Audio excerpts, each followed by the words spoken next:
महाराज जी, वृंदावन मथुरा में जो कोई नया व्यक्ति आए उसको दर्शन या संत दर्शन करते समय किन बातों का विशेष ध्यान रखना चाहिए? सबसे पहली बात तो यह है कि नाम नहीं छूटना चाहिए, क्योंकि यही आपकी बुद्धि को शुद्ध रखेगा। और यहाँ किसी के भी दोष दर्शन न करें। वैष्णव धाम में किसी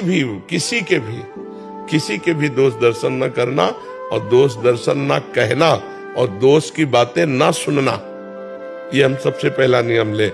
और दूसरी बात, धाम आदि में है जैसे हम आवे तो हमको जो गृहस्थी के भोग विलासिता है वो नहीं करने चाहिए।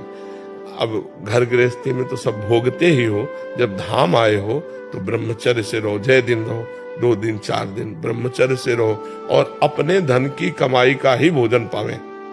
कहीं भी हलवा पूड़ी बटरा हो ना पावे।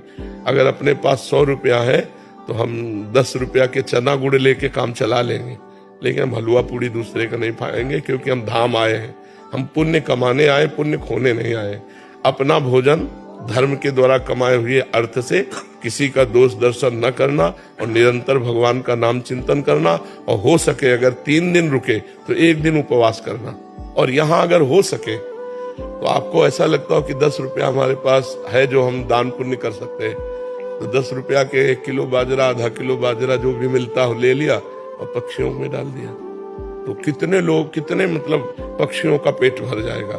कुछ न कुछ परोपकार करना चाहिए, कुछ न कुछ दान पुण्य करना चाहिए। धाम में आकर के कोई जान ना पावे, छपाओ मती, छुपा के कोई नहीं जान पाया, और आप पुण्य करके चले गए, नाम जप करके यहाँ चले गए, कोई अपराध नहीं किया, तो आपको भगवत प्राप्ति में सहयोग करेगा।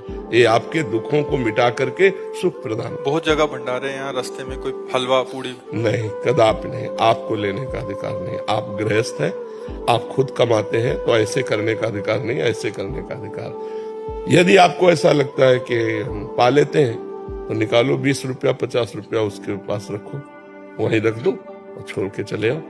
अगर आपने पाया भरपेट तो आपको अंदाज होना चाहिए कि इतना 100 रुपया में मिलेगा, तो 100 रुपया निकाला वहां रख दिया, चल दिया, तो ये बात तो हो जाएगी। दान मत लो। गृहस्थ हो, दान पुण्य विरक्तों के लिए, गृहस्थ के लिए नहीं। भगवान ने तुम्हें जो दिया है उसी से उतना निर्वाह करो। नमक चना रोटी खा के गुजारा करके चले जाओगे तो पुण्य एकत्रित कर लोगे। हलवा पूड़ी खा के जाओगे तो पुण्य यहीं दे के चले जाओगे।